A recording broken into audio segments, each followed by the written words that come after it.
মাননীয় সদস্য বিশ্বজিৎ ফুকন। সন্মানীয় উপাধ্যক্ষ মহোদয়, আজিৰ সদনত মই অসমীয়া ভাষা সম্পৰ্কত এটা বিষয় উত্থাপন কৰিব বিচাৰিছো। আমি সকলোৱে জানো যে নৃত্য বা ডেন্সৰ ক্ষেত্ৰত ধ্ৰুপদী নৃত্য বা ক্লাছিকেল ডেন্সৰ স্বীকৃতিৰ বিষয়ে যথেষ্ট কথা হৈছিল আৰু সত্ৰীয়া নৃত্যৰ ক্লাছিকেল ডেন্স হিচাপে স্বীকৃতি সম্পৰ্কতো আমি সকলোখিনি কথা জানো। ভাষাৰ ক্ষেত্ৰত ভাষাক ধ্ৰুপদী ভাষা বা ক্লাছিকেল লেংগুৱেজ বুলি স্বীকৃতি দিয়াৰ এটা প্ৰক্ৰিয়া ভাৰত চৰকাৰৰ সাংস্কৃতিক মন্ত্ৰালয়ে আছে। পোন প্ৰথমবাৰৰ বাবে 2004 চনত তামিল ভাষাক ধ্ৰুপদী ভাষা হিচাপে স্বীকৃতি দিয়া হৈছিল আৰু তাৰ পৰৱৰ্তী অৱস্থাত মালয়ালম, কানাড়া, সংস্কৃত, উড়িয়া এইকেইটা ভাষাক সৰ্বমুঠ 6টা ভাষাক ধ্ৰুপদী ভাষা হিচাপে স্বীকৃতি দিয়া হৈছে। আধুনিক ভাৰতীয় আৰ্য ভাষাৰ ভিতৰত উড়িয়া ভাষা ইতিমধ্যে ধ্ৰুপদী ভাষাৰ স্বীকৃতি লাভ কৰিছে। এনে সময়ত অসমীয়া ভাষাক ধ্ৰুপদী ভাষা হিচাপে স্বীকৃতি দিয়াৰ কাৰণে মই ভাবো পবিত্ৰ বিধানসভাৰ মজিয়াৰ পৰা আৰু অসমৰ বৌদ্ধিক সমাজৰ পৰা এটা প্ৰচেষ্টা চলোৱা ভাল। 2020 চনৰ 27 ফেব্ৰুৱাৰী তাৰিখে মহাৰাষ্ট্ৰ বিধানসভাই মাৰাঠী ভাষাক ক্লাছিকেল লেংগুৱেজ হিচাপে স্বীকৃতি দিব লাগে বুলি অনুৰোধ জনাই বিধানসভাত এটা প্ৰস্তাৱ গ্ৰহণ কৰিছিল। ঠিক তেনেদৰে আমিও এটা প্ৰস্তাৱ গ্ৰহণ কৰিব লাগে। ধ্ৰুপদী ভাষা হিচাপে স্বীকৃতি দিবৰ কাৰণে অসমীয়া ভাষাৰ যিখিনি বৈশিষ্ট্য থাকিব লাগে প্ৰায় সকলোখিনি বৈশিষ্ট্যই অসমীয়া ভাষাই বহন কৰিছে। আমাৰ 5ম শতিকাৰ নগাজৰীয়ে হওক, নীলাচলৰে হওক শিলালিপিৰ পৰা আৰম্ভ কৰি বৰ্তমানলৈকে দীঘলীয়া সময়ছোৱা অসমীয়া ভাষাৰ যি বৰ্ণাঢ্য যাত্ৰা, এই সময়ছোৱাত বৈষ্ণৱ সাহিত্য, প্ৰাক বৈষ্ণৱ সাহিত্য বা তাৰ পৰৱৰ্তী অৱস্থাত আজিৰ তাৰিখতো যি সমৃদ্ধ ভাষা আৰু এই ভাষা কোৱা জনসংখ্যাৰ ওপৰত নিৰ্ভৰ কৰি যিখিনি আমাৰ ধ্ৰুপদী ভাষা হিচাপে স্বীকৃতি পাব পৰা যোগ্যতা থাকিব লাগে, মই ভাবো যে অসমীয়া ভাষাৰ সেইখিনি আছে আৰু আমি এইখিনি ক্ষেত্ৰত কিছু কাম কৰা উচিত। এটা ভাষা সাংস্কৃতিক ডিপাৰ্টমেণ্টে যেতিয়া কেন্দ্ৰীয় চৰকাৰ ধ্ৰুপদী ভাষা হিচাপে স্বীকৃতি দিয়ে তেতিয়া সেই ভাষাটোত 2টা আন্তঃৰাষ্ট্ৰীয় বঁটা প্ৰৱৰ্তন কৰা হয় আৰু সেই 2টা আন্তঃৰাষ্ট্ৰীয় বঁটা প্ৰৱৰ্তন কৰাৰ লগে লগে সেই ভাষাটোৰ যি গুৰুত্ব সেই গুৰুত্ব বৃদ্ধি পায়। তাৰ লগতে সেই ভাষাৰ গৱেষণাৰ বাবে এটা গৱেষণাৰ বিশেষ ব্যৱস্থা কৰা হয় আৰু কেন্দ্ৰীয় বিশ্ববিদ্যালয়সমূহত সেই সংশ্লিষ্ট ভাষাটোৰ আসন প্ৰতিষ্ঠাৰ বাবেও অনুদান আয়োগক, বিশ্ববিদ্যালয় অনুদান আয়োগক সাংস্কৃতিক পৰিক্ৰমা বিভাগে অনুৰোধ জনায়। আমাৰ অসমীয়া ভাষাৰ দীঘলীয়া যি পৰিক্ৰমা, এই পৰিক্ৰমাই 2000 বছৰ প্ৰায় অতিক্ৰম কৰিছে আৰু 5ম শতিকাৰ পৰা বৰ্তমানলৈকে এই ভাষাৰ যি ক্ৰমবিকাশ, এই ক্ৰমবিকাশৰ ওপৰত বিজ্ঞানসন্মতভাৱে ভাষা বিজ্ঞানৰ লগত সংগতি ৰাখি এক ইতিহাস প্ৰৱৰ্তন কৰাৰ প্ৰয়োজন আছে আৰু ইয়াৰ বাবে ভাষাৰ বিৱৰ্তনসমূহক আমি ভালদৰে চাব লাগিব আৰু আমাৰ কৰণীয়সমূহৰ ভিতৰত যিখিনি কাম আমি কৰণীয় আছে তাৰ ভিতৰত ৰাজ্য চৰকাৰে বিশেষ উদ্যোগ ল'ব লাগিব আৰু ভাষা বিশেষজ্ঞ, ভাষাৰ বুৰঞ্জী প্ৰণেতাসকলক লগত লৈ আমি বুৰঞ্জী প্ৰৱৰ্তন কৰিব লাগিব। প্ৰধানকৈ 5টা খণ্ডত আমাৰ এই বুৰঞ্জী হ'ব পাৰে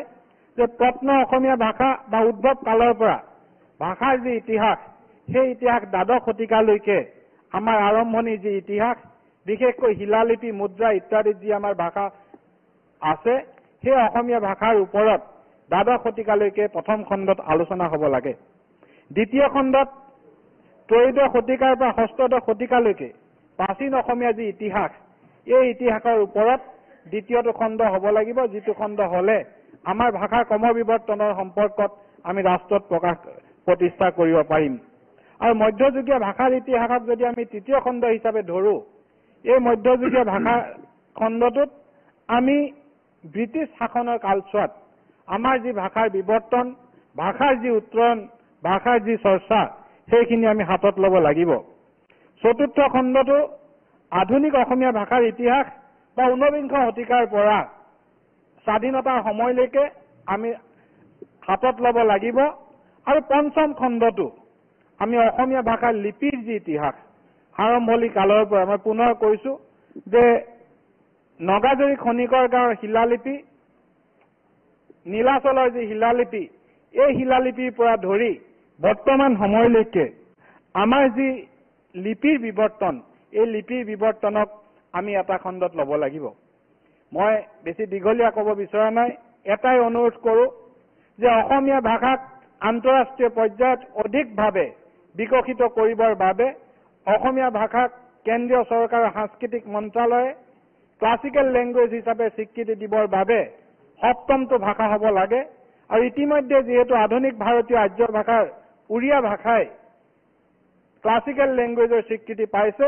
অসমীয়া ভাষাই স্বীকৃতি পোৱাটো যথেষ্টখিনি আমাৰ কাৰণে সহজ হ'ব আৰু এই ক্ষেত্ৰত কৰণীয়খিনি অসম চৰকাৰৰ শিক্ষা বিভাগৰ পৰা আগভাগ লৈ আমি আশা কৰোঁ যে হজুৰে এই দাবীও আমি উত্থাপন কৰিব লাগে আৰু আহি থকা দিনত অসমীয়া ভাষাৰ বিকাশ আৰু সমৃদ্ধিত আমি বিশেষ ভূমিকা গ্ৰহণ কৰিব লাগে ধন্যবাদ থ্যাংক ইউ মাননীয় সদস্য আপুনি যি ৰিজলিউশ্যনৰ কথা কৈছে 301ত ৰিজলিউশ্যন আপুনি ল'ব নোৱাৰে আপুনি বেলেগকে 130A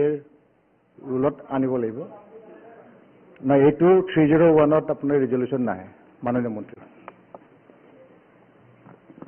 মাননীয় উপাধ্যক্ষ মহোদয় সন্মানীয় সদস্য বিশ্বজিৎ ফুকন ডাঙৰীয়াই যি বিষয়টো উত্থাপন কৰিছে এই বিষয় সম্পৰ্কে উচ্চ শিক্ষা বিভাগ অৱগত ভাৰত চৰকাৰে 2004 চনৰ পৰা 2014 চন পৰ্যন্ত 6টা ভাষাক ধ্ৰুপদী ভাষা বা ক্লাছিকেল লেংগুৱেজ হিচাপে স্বীকৃতি প্ৰদান কৰিছে 2004 চনত তামিল ভাষাক 2005 চনত সংস্কৃত ভাষাক 2008 চনত কানাড়া ভাষাক 2008 চনতে তেলেগু ভাষাক 2013 চনত মালায়ালাম ভাষাক আৰু 2014 চনত উড়িয়া ভাষাক আৰু ভাৰত চৰকাৰৰ সাংস্কৃতিক মন্ত্ৰালয়ে এই নিৰ্দিষ্ট এটা ভাষাক ধ্ৰুপদী ভাষা হিচাপে স্বীকৃতি দিয়াৰ ক্ষেত্ৰত যিকেইটা কণ্ডিশ্যন আৰোপ কৰি ৰাখিছে সেই কণ্ডিশ্যন কেইটা হৈছে high antiquity of its early text recorded history over a period of 1500 to 2000 years. Number 2, a body of ancient literature text which is considered a valuable heritage for by generations of speakers. Number 3, the literary tradition by original and not borrowed from another speech community. 4, the classical language and literature being distinct from modern, there may also be a discontinuity between the classical language and its later forms or its offshoots. ইয়াৰ ভিত্তিত অসম চৰকাৰৰ উচ্চ শিক্ষা বিভাগৰ অধীনত অসম প্ৰকাশন পৰিষদে তেওঁলোকে সমল সংগ্ৰহ তথ্য সংগ্ৰহৰ কাম ইতিমধ্যে কৰি আছে আৰু উড়িয়া ভাষাক যেতিয়া ধ্ৰুপদী ভাষা হিচাপে স্বীকৃতি দিয়াৰ সময়ত যিজন ব্যক্তিয়ে যথেষ্টখিনি কাম কৰিছিলে 2014 চনত গৱেষণা কৰিছিলে ডক্টৰ দেৱী প্ৰসন্ন পাটনায়কৰ লগত আমাৰ এখন মিটিং ইতিমধ্যে হৈ গৈছে যে কি পদ্ধতিত কি প্ৰক্ৰিয়াত আমি অসমীয়া ভাষাৰ ধ্ৰুপদী ভাষা হিচাপে স্বীকৃতি লাভ কৰাৰ কাৰণে আমি আগবাঢ়িম বক্তাগৰাকীয়ে অসমীয়া ভাষাৰ ইতিহাস লিপিবদ্ধকৰণৰ যিখিনি কথা উল্লেখ কৰিছে এই ক্ষেত্ৰতো অসম চৰকাৰৰে এক সংস্থা উচ্চ শিক্ষা বিভাগৰ অধীনত Anandaram Baruah institute of language art and culture আবিলাক তেওঁলোকো এই ক্ষেত্ৰত কাম কৰিছে আৰু মই সন্মানীয় সদস্যজনক আৰু এই সদনকো মই অৱগত কৰিব বিচাৰো অসম চৰকাৰৰ উচ্চ শিক্ষা বিভাগৰ অধীনত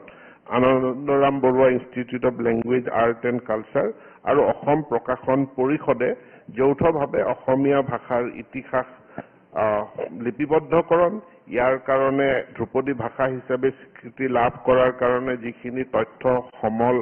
আমাক লাগে সেই তথ্য সমলসমূহ সংগ্ৰহৰ কাম খুব সোনকালে সম্পূৰ্ণ কৰিব আৰু সম্পূৰ্ণ কৰাৰ পাছতে আমি ভাৰত চৰকাৰৰ সাংস্কৃতিক মন্ত্ৰালয়ত আমি আমাৰ আবেদনখিনি ৰাখিম ধন্যবাদ